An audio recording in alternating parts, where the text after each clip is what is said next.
అందుకనే యెహోషువతో యెహోవా దేవుడు చెబుతూ ఉన్నాడు, ధైర్యముగా ఉండు, దిగులు పడొద్దు, జడియకము.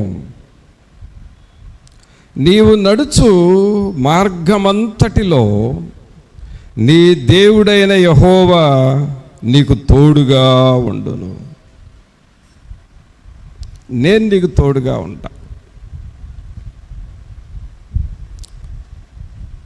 పిల్లరా, ఒక పెద్ద సమస్య దగ్గరకి మనం ఉండి కాళ్ళు చేతులు వణుకుతూ భయపడుతూ కృంగిన స్థితిలో ఉంటూ మనకున్న సమస్యలో మనం మదన పడుతూ వేదన పడుతూ ఉంటే దేవుడిని ప్రక్కకు వచ్చి నేను నీకు తోడుగా ఉన్నాను అని అన్నాడు అనుకోండి, ఇక భయపడాల్సిన అవసరం ఉందా? లేదు. యెహోషువతో అంటున్నాడు, నేను నీకు తోడుగా ఉన్నాను అన్నాడు. తర్వాత దేవుడు ఈయనకు తోడుగా ఉండి ఏం చేశాడు అనంటే, మోషే తర్వాత ఇశ్రాయేలు ప్రజలకు నాయకుడిగా మార్చాడు. The second leader of Israelites. ఇశ్రాయేలీలకు రెండవ నాయకుడిగా యెహోషువ మారాడు.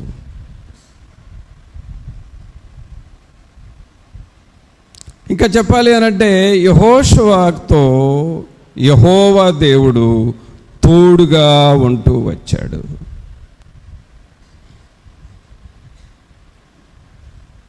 భయపడుతున్న యెహోషువకు, దిగులు పడుతూ ఉన్న యెహోషువకు, కృంగిపోయిన యెహోషువకు దేవుడు తోడుగా ఉండి నేను నీకు తోడుగా ఉంటాను, నేను నీతో వస్తాను అని చెబుతూ ఉన్నాడు. ప్రభువుని పిల్లరా, ఉదయకాలము దేవుని సన్నిధిలో చేరిన మనము యెహోషువకున్న సమస్యలు ఏమైనా నిన్ను వెంటాడుతూ ఉన్నాయేమో, ఏదైనా నిన్ను నీడలాగా నిన్ను ఫాలో అప్ నిన్ను వెంబడిస్తూ ఉందేమో, ప్రభు అంటున్నాడు, నిన్ను వెంటాడుచున్న ఏ భయానికైనా ఏ సమస్యకైనా నువ్వు భయపడొద్దు, నేను నీకు తోడుగా ఉంటాను. ఆమేన్. అయితే పిల్లరా, ఇంత గొప్ప మాట యెహోవా దేవుడు యెహోషువకు చెప్పాడు కదా. ఈ యెహోషువ దేవుని విషయాల్లో ఎలా ఉన్నాడు? దేవుడు అంత తోడుగా ఉండటానికి, అంత ధైర్యపరచటానికి యెహోషువ క్యారెక్టర్ ఏంటి అసలు? యెహోషువ స్వభావం ఏమిటి అసలు? యెహోషువ లక్షణాలు ఏమిటి అని చూస్తే, సంఖ్యాకాండం తీస్తే ఇతని పరిస్థితి మనకు తెలుస్తుంది. సంఖ్యాకాండము 14వ అధ్యాయము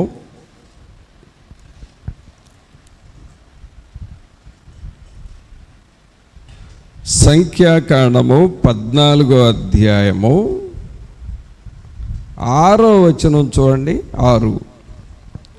అప్పుడు దేశమును సంచరించి చూచిన వారిలో నుండిన నూను కుమారుడగు యెహోషువయు యెఫున్నె కుమారుడగు కాలేబును బట్టలు చింపుకొని ఇశ్రాయేలీల సర్వ సమాజముతో మేము సంచరించి చూచిన దేశము మిక్కిలి మంచి దేశము, యెహోవా మనయందు ఆనందించిన ఎడల ఆ దేశములో మనలను చేర్చి దానిని మనకిచ్చును, అది పాలు తేనెలు ప్రవహించు దేశము.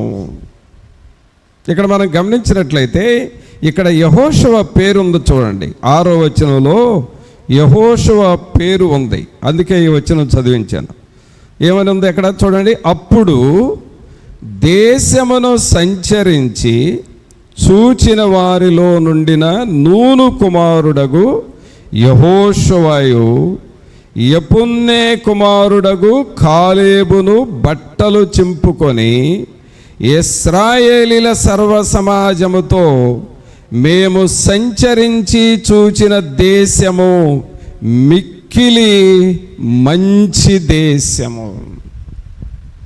అనగా యెహోషువ పేరు ఇక్కడ వచ్చింది. ఈ పేరు ఏ విషయంలో రాయబడి ఉంది, ఈ పేరు ఏ సందర్భంలో ఉంది అనంటే, మోషే గారికి మంచి సమాచారము తీసుకొని వచ్చాడు. మంచి సమాచారం, గుడ్ ఇన్ఫర్మేషన్.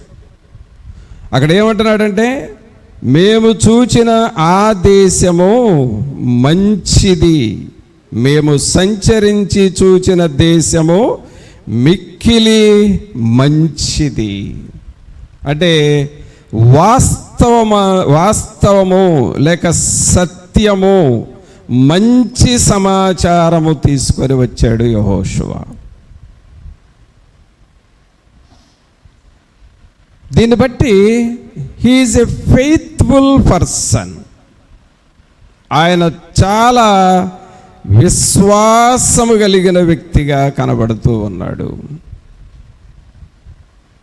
ప్రభునందులరా, ఒక వ్యక్తిని, ఒక కుటుంబాన్ని దేవుడు దీవించాలి అనంటే, ఒక కుటుంబంలో ఉన్న సమస్యలు తొలగిపోవాలి, దేవుడు నీకు తోడుగా ఉండి సహాయం చేయాలి అనంటే, యెహోషువలాగా ఫెయిత్ఫుల్ పర్సన్, విశ్వాస వీరుడిగా, విశ్వాసము కలిగిన వ్యక్తిగా మనము జీవించాలి. మంచి సమాచారము తీసుకొని వచ్చిన యెహోషువలాగా మనము ఉండాలి. అనగా ఒక వ్యక్తిని, ఒక కుటుంబాన్ని దేవుడు ఎప్పుడు పైకి లేపుతాడంటే, నీలో ఎప్పుడూ విశ్వాసం ఉండాలి. దేవుని మీద, ప్రభు నాకు ఎలాగో చేస్తాడు, ఆయన మీద విశ్వాసం ఉంచాలి. ఎలాంటి పరిస్థితులు వచ్చినా సరే ప్రభు మనకు సహాయము చేస్తాడు. అంటే ఈ యెహోషువ ఎలాంటి విశ్వాసం ఉంచాడు అనంటే, అందరూ గందరగోళంగా ఉంటూ ఉన్న పరిస్థితుల్లో యెహోషువ విశ్వాసం ఉంచాడు. అక్కడ మనం చూస్తే పైన ప్రజలు ఎలా ఉన్నారో చూడండి. 3వ వచనంలో, ఆ సర్వ సమాజము, అయ్యో ఐగుప్తులో మేమేలా చావలేదు, ఈ అరణ్యమందు మేమేలా చావలేదు, మేము కత్తివాత పడునట్లు యెహోవా మమ్మను ఈ దేశములోనికి ఎలా తీసుకొని వచ్చాను, మా భార్యలు మా పిల్లలు కొల్లబోవుదురు, తిరిగి ఐగుప్తుకు వెళ్ళుటకు మాకు మేలు లేదా అని వారితో అనిరి. పిల్లరా, ఇక్కడ కొన్ని పదాలు ఉన్నాయి. ఎలాంటి పదాలు చూడండి. ఇవి 3వ వచనంలో చూస్తే ఈ పదాలు మీరు అండర్లైన్ చేసుకుంటే ఆ మనుషుల టెన్షన్స్ ఏంటో మనకు అర్థం అవుతుంది. అక్కడ ఏమని ఉంది అనంటే, 3వ వచనంలో, మేమేలా చావలేదు.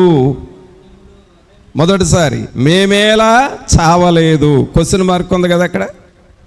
తర్వాత రెండవసారి, ఈ అరణ్యమందు మేమేలా చావలేదు. మూడవ మాట, మేము కత్తివాత పడినట్లు, అంటే ఎవరో ఒకళ్ళు కత్తి తీసుకొచ్చి మమ్మల్ని చంపేస్తారేమనే భయం. 4వ మాట, మా భార్యలు మా పిల్లలు కొల్లబోవుదురు. అంటే మా భార్య పిల్లలు కూడా ఏమైపోతున్నారో తెలియలేదు. అంటే వాళ్ళు నిరాశలో ఉన్నారు కదా, అవునా? నిరుత్సాహంలో ఉన్నారు, నిరాశలో ఉన్నారు, అలాగే ప్రాణ భయములో ఉన్నారు. మేమేలా చావలేదు, మేము కత్తివాత పడతామేమో, ఎవరైనా కత్తి తీసుకొచ్చి మమ్మల్ని చంపేస్తారేమో, మా భార్యలు మా పిల్లలు దోచుకుపోతారేమో, కొల్లబోతారేమో, అలాంటి టెన్షన్, భయం. ఈ మధ్యకాలంలో ఇలాంటి పరిస్థితులు ఒక దేశంలో జరిగినాయి. ఏ దేశం అది? నేపాల్ దేశంలో జరిగిన పరిస్థితులకి అక్కడ రాజకీయ నాయకులు, ఆ దేశాన్ని పరిపాలించే ప్రధానమంత్రితో సహా ఆ దేశాన్ని వదిలిపెట్టి పారిపోయాడు.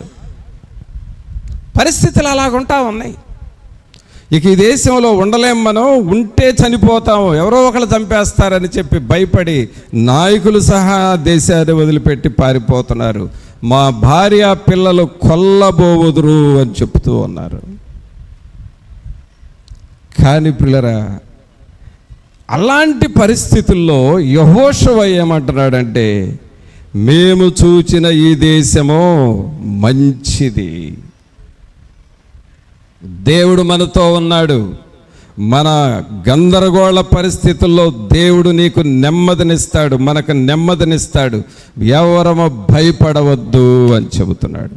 అంటే ఒకవైపు గందరగోళంగా ఉంది పరిస్థితి ప్రజల్లో, యెహోషువ అయితే దేవుడు మనతో ఉన్నాడు, ఆయన మనల్ని వదిలిపెట్టడు, మీరు భయపడొద్దు, మనము చూచిన దేశము మంచి దేశము అంటున్నాడు. కావున ప్రభునందులరా, యెహోషువ దేవుని మీద ఎంత విశ్వాసం ఉంచాడో చూడండి. మనం ఎప్పుడు మనకున్న ప్రజెంట్ సిచ్యువేషన్ చూసుకొని నిన్ను భయపెట్టుచున్న నీ చుట్టూ ఉన్న గందరగోళ పరిస్థితులు చూసుకొని హడావుడి పడకూడదు. నీవు ఈ పరిస్థితుల్లో ప్రభు నాకు సహాయం చేస్తాడు, ఈ కలవర పరిస్థితుల్లో ప్రభు నాతో ఉంటాడు. మనకి మధ్య ఒక లేటెస్ట్ సాంగ్ క్రొత్తగా వస్తుంది, ఒక పాట పాడుతున్నారు ఇప్పుడు, ఈ పూట కూడా మనోళ్ళు పాడారు. ఏమైనా చేయగలవు, కథ మొత్తం మార్చగలవు అని పాడుతున్నాం కదా.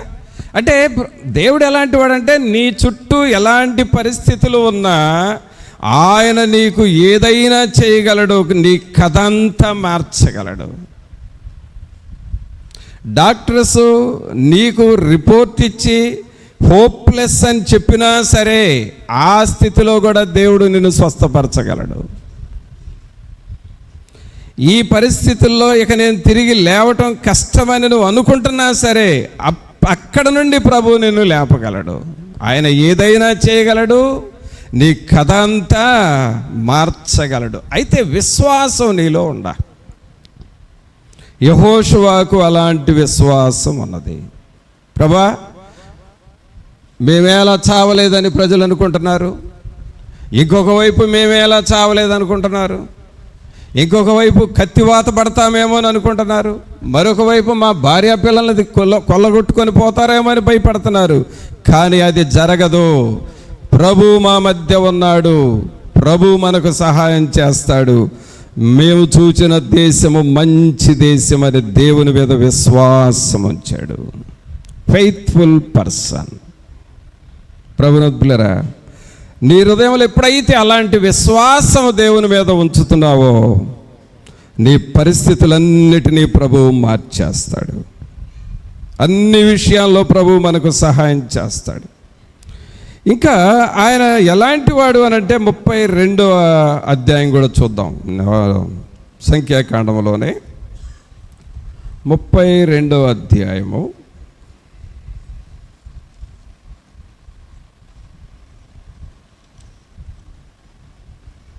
32వ అధ్యాయము 12వ వచనం చూడండి. మరి ఎవడును పూర్ణ మనసుతో నన్ను అనుసరింపలేదు గనుక నేను అబ్రహాము, ఇస్సాకు, యాకోబులకు ప్రమాణపూర్వకముగా నిచ్చిన దేశమును వారు తప్ప మరి ఎవరును చూడరని ప్రమాణము చేశాను. వారు అంటే ఎవరంటే 11వ వచనం చూస్తే 20 ఏండ్లు మొదలుకొని పై ప్రాయము కలిగి ఐగుప్తు దేశములో నుండి వచ్చిన మనుషులలో పూర్ణ మనసుతో యెహోవాను అనుసరించిన కెనెజీయుడగు యెఫున్నె కుమారుడైన కాలేబును, నూను కుమారుడైన యెహోషువ తప్ప ఎవడును పూర్ణ మనసుతో నన్ను అనుసరింపలేదు. యెహోషువ అంత గొప్పవాడుగా మారటానికి కారణం ఏంటి అని అంటే, యెహోవాను పూర్ణ మనసుతో వెంబడించాడు. దేవుణ్ణి పూర్ణ హృదయముతో, పూర్ణ మనసుతో వెంబడించాడు. ప్రభునంతులారా, యెహోషువ కుటుంబాన్ని దేవుడు దీవించాడు. యెహోషువ భవిష్యత్ అంతటిలో దేవుడు తోడుగా ఉన్నాడు. నేను నీకు తోడుగా ఉంటానని ప్రభు చెప్పి అలాగే తోడుగా ఉండి నడిపించాడు. దానికి కారణం ఏంటి అని అంటే, యౌవన కాలములో నుండి యెహోషువ దేవునిని పూర్ణ మనసుతో ప్రేమించాడు. మన జీవితాల్లో దేవునిని హృదయమంతటితో ప్రేమించడం నేర్చుకోవాలి. నువ్వు ప్రభువును ప్రేమిస్తూ ఉంటే చాలు. నీ పరిస్థితులు మార్చేది దేవుడు, నువ్వు కాదు మార్చుకునేది. అది నీ కుటుంబ పరిస్థితులైనా, నీ ఆరోగ్య పరిస్థితులైనా, నీ చుట్టూ నిన్ను అలుముకున్న సమస్యలైనా, ఏదైనా నువ్వు కాదు మార్చేది. నీ ఆర్థిక పరిస్థితులను కూడా ఆశీర్వదించేది దేవుడు ఆశీర్వదిస్తాడు. మన పని ఏంటి అని అంటే, నువ్వు పూర్ణ మనసుతో దేవునిని వెంబడించాలి. పూర్ణ మనసుతో ఆరాధింతున్, పూర్ణ బలముతో ఆరాధింతున్, ఆరాధన ఆరాధన నా యేసయ్యా, ఆరాధన ఆరాధన. అందరం చప్పట్లు కొడదాం. ఆరాధన ఆరాధన నా యేసయ్యా, ఆరాధన ఆరాధన. చూసారా, మనం చేయాల్సింది ఏమిటంటే, యెహోషువకు యెహోవా దేవుడు తోడుగా ఉన్నాడు. కారణం ఏంటి అనంటే, హృదయమంతటితో దేవునిని ఆరాధన చేశాడు. హృదయమంతటితో, మనసంతటితో దేవుని వాక్యం చదివాడు. పూర్ణ మనస్సుతో దేవునికి ప్రార్థన చేశాడు. ఆయన ప్రార్థన చేసిన హృదయమంతటితో ప్రార్థన చేసేవాడు. యెహోవా దేవా, నాతో మీరుండండి, నన్ను నడిపించండి, ఈరోజు నేనేం చేయాలో మీరు చెప్పండి, నేను చేస్తాను అని ఏ రోజుకి ఆ రోజు యెహోవా దేవుడు ఏది చెబితే అది చేస్తూ దేవుని మాటకు లోబడుతూ వెళ్ళాడు. పూర్ణ మనస్సుతో ఆయనను ప్రేమించాడు. ప్రభునంతులారా, మన హృదయంలో దేవుని మీద ప్రేమను పెంచుకోవాలి. దేవుని మీద నీకు అలాంటి ప్రేమ ఉండాలి. దేవుని మీద నీకు అలాంటి ప్రేమ పొర్లుతూ ఉండాలి. యెహోషువ దేవుణ్ణి ప్రేమించాడు. అందుకనే అక్కడ ఏమని చదువుతున్నావంటే 12వ వచనంలో, మరి ఎవడు పూర్ణ మనసుతో నన్ను అనుసరింపలేదు. ఎవ్వరు లేరయ్యా ఆ యెహోషువ కాలేబుల్లాగా నన్ను ప్రేమించిన వాళ్ళు ఎవరు లేరు. ఒక తల్లిగా, తండ్రిగా ఇది మనం నేర్చుకుందామా? నీ కుటుంబంలో నువ్వు దేవుణ్ణి ప్రేమిస్తావా? నువ్వు దేవుణ్ణి ప్రేమిస్తే దేవుడు నీ కుటుంబంతో ఉంటాడు. యెహోషువ అదే నేర్చుకున్నాడు, దేవుణ్ణి ప్రేమించటం, దేవుని పని చేయటం. నీ పిల్లలకు కూడా దేవుని పని చేయటం నేర్పించాలి. దేవుని పనిని చేసినప్పుడు ఆ పనిని బట్టి దేవుడు నిన్ను, నీ కుటుంబాన్ని దీవిస్తూ ఉంటాడు. కావున ప్రభునంతులారా, దేవుని పనిని చేయటం మనం నేర్చుకోవాలి పూర్ణ మనస్సుతో. యెహోషువకి ఇంకా వేరేది ఏమీ లేదు. మనం దేవునిని ఏదో సగం మనసుతో, కొంచెం మనసుతో ప్రేమించడం కాదు, పూర్ణ మనసుతో మనం ప్రేమించాలి. నిండు హృదయంతో మనం ప్రేమించాలి. ఒక పాట పాడితే నిండు హృదయంతో పాడాలి. ప్రార్థన చేస్తే నిండు హృదయంతో ప్రార్థన చేయాలి. దేవుని పని చేస్తే నిండు మనసుతో దేవుని పని చేయాలి. దేవుని సన్నిధికి వచ్చేటప్పుడు నిండు మనసుతో ఆయనను స్తుతించి ఆయనను ఆరాధన చేసి ఆయన ఘనపరచాలని పూర్ణ మనసుతో నిండు మనసుతో దేవుని యొద్దకు మనం రావాలి. యెహోషువ మైండ్ అలాంటిదండి. అందుకనే యెహోషువ దేవుణ్ణి ప్రేమించాడు కాబట్టి దేవుడు ఆయనను పైకి లేవనెత్తాడు. మనల్ని పైకి లేపేది దేవుడు పిల్లరా, దేవుడు. నోవహు ఓడగట్టాడు అని మనకు తెలుసు కదా, ఓడగట్టాడు. ఆ ఓడలోకి ఎవరెవరు వెళ్ళారు? నోవహు కుటుంబము, సకల జాతి పక్షులు జంతువులు వెళ్ళినాయి. ఆ ఓడ తలుపు వేసేసాడు దేవుడు. ఇప్పుడు ఆ ఓడ పైకి వెళ్ళింది కదా, భూమి మీద ఉన్న ఓడ పైకి వెళ్ళింది. ఎవరు వచ్చి పైకి తీసుకెళ్ళారు ఆ ఓడని? జలప్రళయం వచ్చి ఆ నీళ్లు ఆ ఓడను పైకి తీసుకొని వెళ్ళినాయి. అలాగే మనం ఒక కుటుంబముగా దేవుని సన్నిధిలో సేవిస్తూ స్తుతిస్తూ ఉంటే నీళ్లు వచ్చి ఓడను పైకి లేపినట్లుగా దేవుడు వచ్చి నీ జీవితాన్ని పైకి లేపుతూ ఉంటాడు. ఆమేన్. మనల్ని పైకి లేపేది మన ప్రభు. కానీ మనం చేయాల్సింది ఏమిటి? యెహోషువలాగా నిండు మనసుతో దేవుణ్ణి మనం స్తుతించాలి. ఇంకా యెహోషువ ఎలాంటి వాడు అనంటే, యెహోషువ గ్రంథము 3వ అధ్యాయం చూడండి.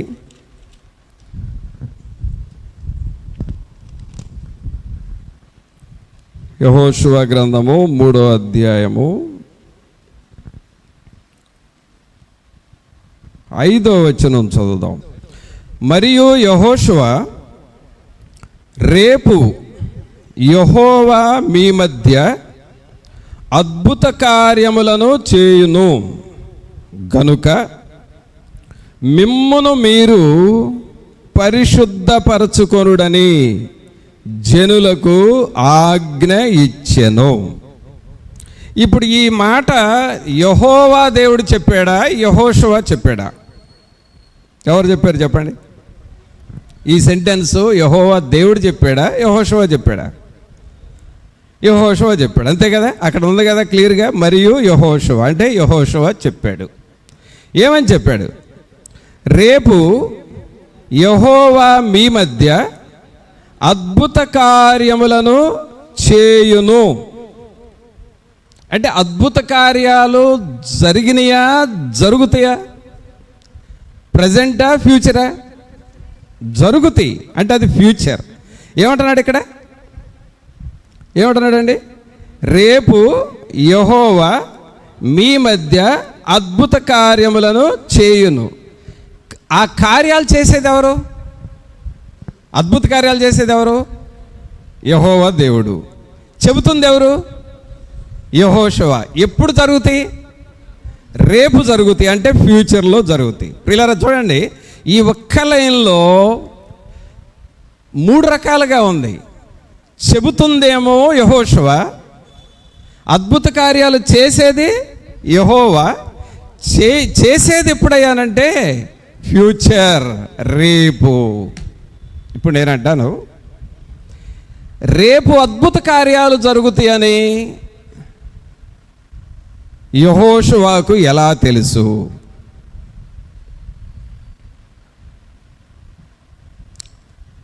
రేపు దేవుడు మీ మధ్య అద్భుత కార్యాలు చేయబోతున్నాడని యెహోషువకి ఎలా తెలుసు? చెప్పాలి. ఎలా తెలుసు?